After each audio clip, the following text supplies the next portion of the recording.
یہ سوال ہی نہیں کہ ہم میلاد مناتے ہیں، یہ بتائیے کہ میلاد کیوں نہ منائیں؟ آپ کوئی ایویڈنس ہے ان قرآن کے اندر منع ہے؟ جواب آتا نہیں۔ احادیث مبارکہ میں منع ہے؟ جواب آتا نہیں۔ کیا صحابہ کرام رضوان اللہ تعالی علیہ مجمعین نے منع کیا؟ جواب آتا نہیں۔ بڑی عجیب غریب بات ہے کہ آپ منع کرتے۔ اچھا جناب یہ دیکھیے کہ میں بڑے سادہ الفاظ میں بتانا چاہوں گا کہ اسلام کیا ہے۔ اسلام 4 چیزوں پہ مشتمل ہے۔ حضور نے جو فرمایا وہ اسلام ہے، حضور نے جو کیا وہ اسلام ہے، اور حضور نے جس سے منع کر دیا وہ اسلام ہے، اور حضور نے جس سے منع نہیں کیا وہ بھی اسلام ہے۔ لہٰذا اگر کوئی آج کسی چیز کو منع کرتا ہے اس کا مطلب یہ ہے کہ وہ اسلام کے منہ میں اپنی بات ڈال رہا ہے۔ اب نہ اللہ سے بھول ہوئی نہ رسول سے بھول ہوئی، قیامت تک کی ساری ناجائز چیزوں کو قرآن مجید اور احادیث نبویہ میں بڑے بڑے بورڈ لگا دیے گئے کہ these are the prohibited thing, یہ حرام ہے، یہ حرام ہے، یہ حرام ہے، بڑے بڑے بورڈ لگا دیجیے۔ اور دیکھیں طریقہ اور اصول بھی یہی ہے کہ ہر جائز چیز کا نہیں بتایا جاتا۔ مثال کے طور پر اگر آپ کو کہیں جانا ہے تو آپ نے کبھی زندگی میں بورڈ نہیں دیکھا ہوگا کہ الاؤ ہے ادھر آ جائیے، نہیں، یہ کہیں نہیں لکھا ہوگا۔ ناٹ الاؤڈ ہوگا وہاں ضرور لکھا، جہاں ناٹ الاؤڈ ہوگا، پروہیبٹڈ ایریا ہوگا، وہاں پر بورڈ لگا ہوگا کہ یہاں داخلہ منع ہے۔ لہٰذا قرآن و احادیث میں بھی بڑے بڑے بورڈ لگا دیے، حرام، یہ حرام، یہ حرام۔ اور مجھے کہنے دیے ڈاکٹر صاحب اللہ کا نبی بنیادی طور پر ہر جائز کام کروانے نہیں آتا، بالکل نہیں۔ دراصل اللہ کا نبی ہر ناجائز کام سے روکنے کے لیے آتا ہے۔ اگر جائز کام کی اگر جائز کام کروانے آتا اور جائز کی فہرست بنتی تو قرآن 30 پاروں پہ 30,000 پارے بھی کم پڑ جاتے کہ یہ بھی جائز، یہ بھی جائز، یہ بھی جائز، یہ بھی فہرست، ایک پوری فہرست بن جاتی۔ کہاں تک ہم قرآن حفظ کرتے؟ لہٰذا قرآن کے اندر اللہ کو جو ناپسند چیز ہے ان کا بیان ہے، اللہ کو جو پسند ہے ان کا بیان ہے۔ ہر جائز چیز اللہ کا نبی کروانے نہیں آتا۔ اب اگر بنگلہ دیش کے لوگ رہنے والے اگر پوری زندگی اگر چاول کھاتے ہیں اور مچھلی کھاتے ہیں، ان سے یہ نہیں پوچھا جائے گا باجرے کی روٹی کیوں نہیں کھائی، تم نے گندم کیوں نہیں کھایا، تم نے فلانے نہیں کھایا، نہیں پوچھا جائے گا۔ اگر اسی طرح پاکستان کے رہنے والے مچھلی روزانہ نہ کھائیں تو ان سے نہیں پوچھا جائے گا کہ یہ بھی تو اللہ کی غذا تھی، جائز تھی، تم نے یہ کیوں نہیں کھایا۔ نہیں، ہر جائز چیز اللہ کو مطلوب نہیں ہے، اللہ کو مطلوب یہ ہے کہ ہر ناجائز کام سے روکا جائے۔ لہٰذا اللہ کے پیارے حبیب نے قیامت تک کی ساری ناجائز چیزوں سے منع کر دیا، نہ اللہ سے بھول ہوئی معاذ اللہ، نہ رسول سے بھول ہوئی، دین مکمل ہو گیا۔ اب اگر کوئی یہ کہتا ہے کہ یہ ناجائز، یہ بدعت، اس کا مطلب یہ ہے کہ کیا تجھ پر وحی نازل ہو گئی؟ باب نبوت تو بند ہو چکا ہے، اب تو کس بنیاد پر کر رہا ہے؟ دیکھیے اب کس بنیاد پر تم منع کر رہے ہو۔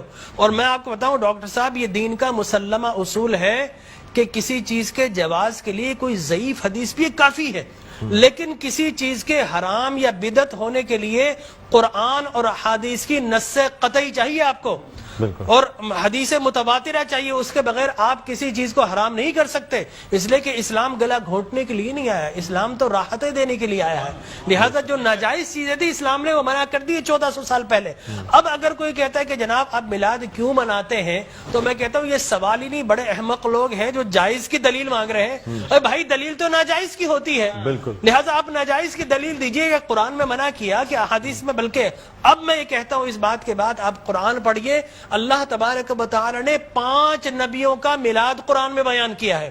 حضرت آدم علیہ الصلوۃ والتسلیم کے میلاد نامے قرآن کے 5 رکوع پر متفرق، پہلا واقعہ ہی میلاد نامہ آدم ہے، فرشتوں کو جمع کیا، میں آدم کو پیدا کرنے والا ہوں، کیا کریں؟ سیلیبریشن کرو۔ آدم کی ولادت کا موقع، نفخت فیہ من روحی فقعوا لہ ساجدین، جیسے ہی میں یہ آنکھ کھول دے، یہ پیدائش ہو جائے، ولادت ہو جائے، تو تمہیں کیا کرنا ہے؟ اس کو سجدہ کرنا ہے۔ اللہ تبارک و تعالیٰ فرماتا ہے کل مجمعون الا ابلیس، سارے فرشتوں نے سیلیبریٹ کیا، آدم کو سجدہ کیا سوائے ابلیس کے۔ تو معلوم یہ ہوا کہ جس نے میلاد منایا اللہ نے اسے نورانی قرار دے دیا، اور جس نے انکار کیا اللہ نے اسے شیطانی قرار دے دیا۔ سبحان اللہ سبحان اللہ۔ لہٰذا اسی طرح میں 2 منٹ بس، اسی طریقے سے سورہ قصص میں حضرت موسیٰ علیہ الصلوۃ والتسلیم کی میلاد نامہ اللہ نے 28 ابتدائی آیات میں بیان کیا. اور حضرت یحییٰ علیہ الصلوۃ والتسلیم کا میلاد نامہ سورہ مریم میں کیا سلام علیہ یوم ولدا، سلام ہو یحییٰ پر کس دن؟ جس دن وہ پیدا ہوئے. لہذا نبی پیدا ہو رہا تو اللہ سلام بھیج رہا ہے. اور پھر حضرت عیسیٰ فرماتے والسلام علیک یوم ولدت ویوم اموت ویوم ابعث حیا، سلام ہو مجھ پر جس دن میں پیدا ہوا. سرکار نے فرمایا. اور پھر اللہ تبارک و تعالی نے ووالدین وما ولد کہہ کر حضور کے میلاد کو بیان کیا. اور حضرت مریم کی میلاد کو اللہ نے سورہ آل عمران میں بیان کیا. پھر سرکار نے فرمایا کہ میرے غلام الجمعۃ عید للمسلمین. لوگ کہتے ہیں 2 عیدیں، تیسری عید مل گئی. حضرت عمر بن خطاب سے پوچھا کہ یہ الیوم اکملت لکم دینکم، یہ آیت ہمارے نبی پر نازل ہوتی تو ہم 2 عیدیں مناتے، ہم تو بطور عید مناتے. حضرت عمر نے حضرت ابن عباس دونوں سے احادیث فرمایا میاں تم ایک عید کی بات کر تو ہماری تو 2 3 عیدیں تھی اس دن. وہ یوم عرفہ تھا مسلمانوں کی عید کے دن، وہ جمعۃ المبارک تھا مسلمانوں کی عید کے دن، وہ تکمیل دین کا دن تھا، وہ مسلمانوں کی عید کا دن ہے. لہٰذا یہاں پر تو پہلی، دوسری، تیسری، چوتھی، 5ویں نہ جانے کتنی عیدیں. اور صحیح مسلم کی حدیث مبارک رسول اللہ نے 5 عیدیں بیان فرما دی. ایام تشریق، یوم نحر، اس کو سرکار نے عید قرار دیا.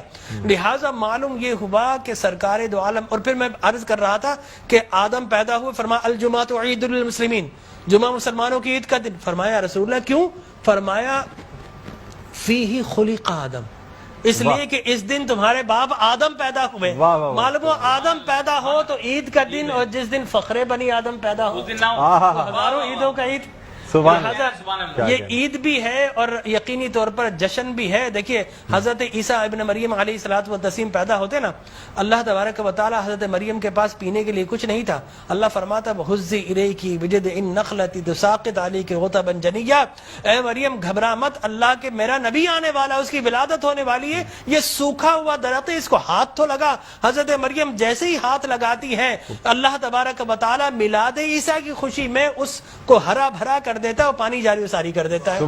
تو اللہ تبرک بھی دیتا ہے، اللہ تبارک و تعالی اسے سیلیبریٹ بھی کرتا ہے. تو یقینی طور پر میلاد النبی صلی اللہ علیہ وسلم کے اگر جواز کی آپ بات کریں گے صبح ہو جائے گی. میں قرآن سے بھی بیان کرتا رہوں گا، میں احادیث